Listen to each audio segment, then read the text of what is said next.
डोंबिवलीचे नगरसेवक विकास म्हात्रे यांनी स्थानिक कार्यकर्ते आणि पदाधिकाऱ्यांसह भाजपमध्ये प्रवेश केला।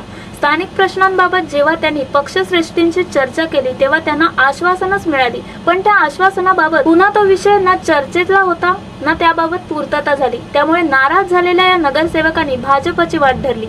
यात राष्ट्रवादीचे माजी जिल्हाध्यक्ष संजय पाटील, परिवहन सभापती नितीन पाटील, माजी विरोधी पक्षनेते बाळा म्हात्रे, माजी नगरसेविका सुमित्रा पावशे, रणजित जोशी आदी पदाधिकाऱ्यांसमवेत त्यांनी भाजपचे प्रदेश अध्यक्ष रावसाहेब दानवे यांच्याशी चर्चा केली आणि या नगरसेवकांनी राष्ट्रवादीला रामराम करून भाजपमध्ये प्रवेश केला। भाजपकडून त्यांना विकास कामांची पूर्तता लवकरच केली जाईल असेही सांगण्यात आले।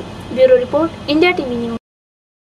स्थानिक नेते तर वरच्या पद्धतीने तरी आम्हाला काय बोलतो, स्थानिक नेत्यांनी आम्हाला हे वाटून भाषा केल्यानंतर आम्ही ह्या त्रासाला वाटून भाषा सोडलेली आहे आणि प्रवेश केला नाही। पण म्हणजे समजा प्रमोद हिंदूराव तुम्हाला बोलले, तुम्ही प्रदेश अध्यक्षांना बोलू शकता किंवा बाकी कोणाला बोलू शकले असते ना। ते देखील आम्ही प्रदेश अध्यक्षांची भेट घेण्याकरता गेलो होतो, परंतु प्रदेश अध्यक्ष त्यावेळेला आम्हाला भेटलेला आहे, काही कार्यक्रम असल्यामुळे भेटले, परंतु दादाशी देखील चर्चा झाली। दादा देखील प्रॉब्लेम मला होते, त्यांनी सांगितलं जे काय असेल तुम्ही लेटर वेटर तुमची त्याच्यानंतर तुम्हाला एका आठवड्यात आम्ही बोलू ते काय समस्या करू। परंतु त्या गोष्टीला 1-1.5 महिना झाला। त्याच्यानंतर देखील आम्हाला काही राष्ट्रवादीचे पदाधिकारी जे जिल्हाध्यक्ष निवडलं किंवा अनेक अध्यक्ष निवडलं, डोंबिवली शहराच्या ज्या कार्यकारिणीमध्ये मिटिंग लावलं त्या कार्यकारिणीमध्ये आम्हाला देखील बोलवलं नाही, ह्याकरता देखील आम्ही नाराज झालो आणि आम्ही मान्यश्री आमदार अरविंद चव्हाण साहेब,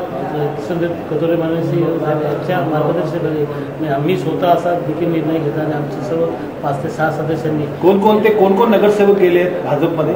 आमचे माजी अध्यक्ष जिल्हाध्यक्ष संजय पाटील, परिवहन सभापती नितीन पाटील, विरोधी पक्षनेते माजी बाळा म्हात्रे, सुमित्रा पावशे माजी नगरसेवक आणि असे काही पदाधिकारी आम्ही रणजित जोशी यांनी आम्ही जाऊन मुख्यमंत्री साहेबांच्या दालनात जाऊन आदरणीय प्रदेश अध्यक्ष BJPचे प्रदेश दानवे साहेब, विनोदजी ठाकरे साहेब आणि मुख्यमंत्री साहेब तुम्हाला काय आश्वासन दिलं भाजपकडनं? आम्हाला आश्वासन काय दिलं? आश्वासन म्हणजे आम्हाला विकास कामाकरता जे आमच्या डोंबिवली महापालिकेकरता जी विकास कामासाठी नागरिकांच्या सुविधेसाठी नक्की तुमच्या पाठीशी राहून आश्वासन दिलं। आम्ही त्याला समान तिकिटाबद्दल काय बोलले का तुम्हाला? आता नगर महापालिका निवडणूक आहेत, तिकिटाबद्दल आज आम्ही सदस्य म्हणून इथे आहेत, याकरता विकास करून नागरिकांची समस्या काय त्या सोडवण्याकरता त्यांनी तात्काळ प्रयत्न करू एवढे मला आश्वासन दिलेलं आहे।